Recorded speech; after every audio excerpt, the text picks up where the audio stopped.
Shall we get into some of the Sure. reasons you're in town? The newspapers are screaming with headlines of this Vermont Yankee Entergy, I believe you say, with the T in it. The 5-member oversight panel that has been meeting for months. They started in July. Okay. They have released their report, and they're going to be presenting in front of the legislature tomorrow. Yes. So They're presenting to Natural Resources, and then they're also presenting to Senate Finance. So Okay. House Natural Resources and Senate Finance. okay, nature and money. Yes. Okay. Those are the two. I mean, that's the impact that nuclear power has. Right, right. Before we get to that sort of right in the present headline, you back us up a little bit to the history of that plant in Vernon on the sort of Vermont-New Hampshire-Mass border down there. Is it all the way down to the Mass border? It's close. It's right on the Mass border. Yeah. So it's out of a lot of Vermonters' everyday mindset, I guess, and the decisions about it are being made way up here. So could you take us back to its beginnings? The plant, it came down to a vote of one person at the legislative level voting in favor to allow Vermont Yankee to be built. And it was that close of a vote. This is 1972. 1972. Okay. Well, actually, prior to that, because then the startup was in 72. But for it to be constructed and built, the plant was designed when Lawrence Welk was still lead person on a weekly show. Okay. You know, so it's a very, very old design. It's not allowed to be built anymore. The plant has significant issues. The control room is too close to the turbines. There are certain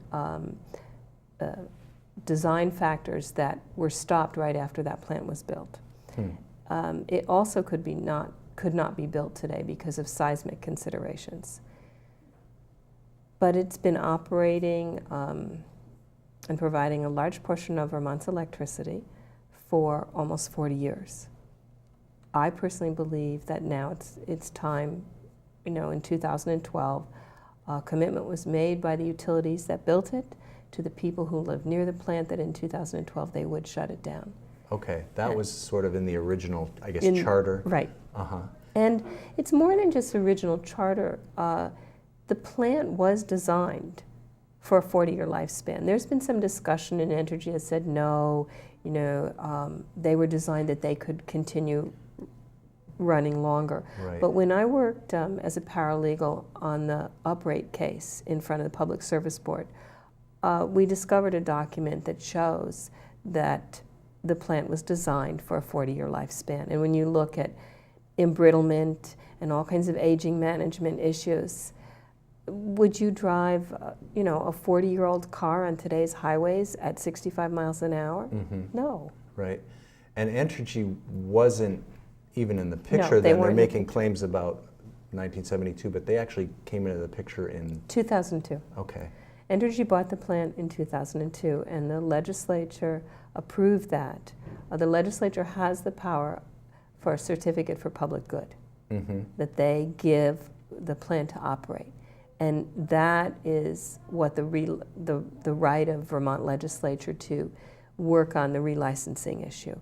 In every other state in the country, a nuclear plant is licensed exclusively by the Nuclear Regulatory Commission.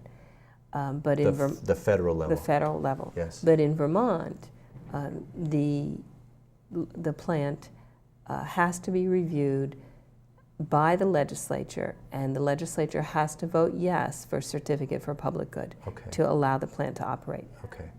So Vermont added that layer. Yes. And it's functioning. Yes. Great.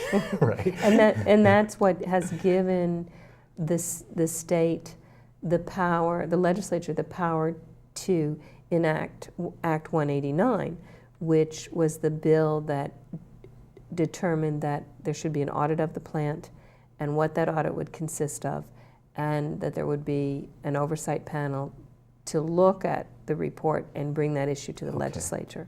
So right now, this report coming out is the fruition of that piece of 189. And it's not, you know, the legislature is not just limited to looking at that one part. I mean, the legislature also has a joint fiscal committee that has been asking questions and working with experts right along so that they would have a dual track so they could accurately look at everything. Okay.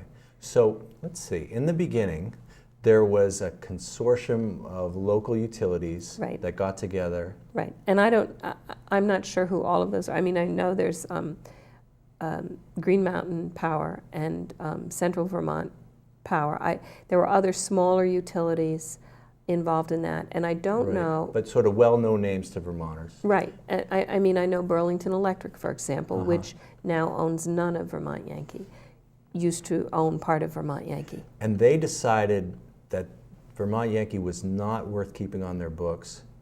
In some, I don't know how that decision, but they sold to Entergy, who now sells energy back to those same. It's not quite like that. No? They sold it to Entergy because it became really costly for small utilities to operate. It's very expensive to run a nuclear plant in terms of having an adequate engineering staff, you know, adequate monies. And I imagine the insurance is probably quite expensive. Well, insurance, we pay that. Oh, okay. The insurance comes out of our tax dollars. Okay. So, so they don't have to keep like catastrophe insurance. They do. On their They books? have some, but if it goes over a certain level.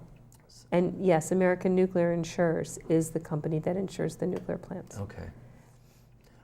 Yeah, my understanding was that in a pure free market there would be no plants built because it's just not. It's not a moneymaker unless you subsidize the insurance through the state in all kinds of ways. The nuclear plants are still, after 50 years of being built, they're still being subsidized astronomically. And I think that's what most people don't realize. Right. You know, they say, oh, well, I want the cheap power and I don't want to have to pay extra for power. But they don't realize how much of their tax dollars are going to support the nuclear industry. Yeah, that's fascinating because you think of anti-nuke left, pro-nuke right, but actually in a free market situation, a sort of right wing's dream, we wouldn't even be having this conversation. So you also mentioned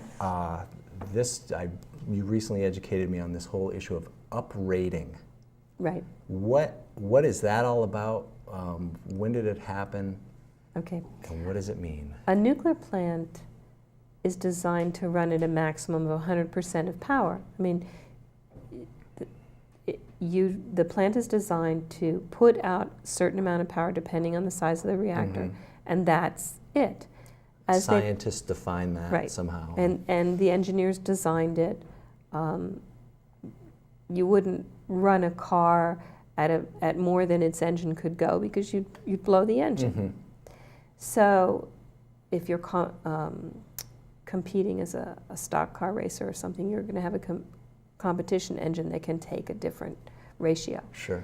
So the plants started realizing how, I guess it was in the early 90s, as the energy market changed and money, the cost of energy went up so fast. The plants are real money makers. And so they realized that it was much better to see if they could get more power out of the old reactors rather than build a whole new reactor. And the way to do that was to do what they call uprate, increasing the rate of power produced, upping the rate. And so Vermont Yankee has had a 20% increase. It now produces 120% of the power for which it was designed. Of its original design basis. Did they have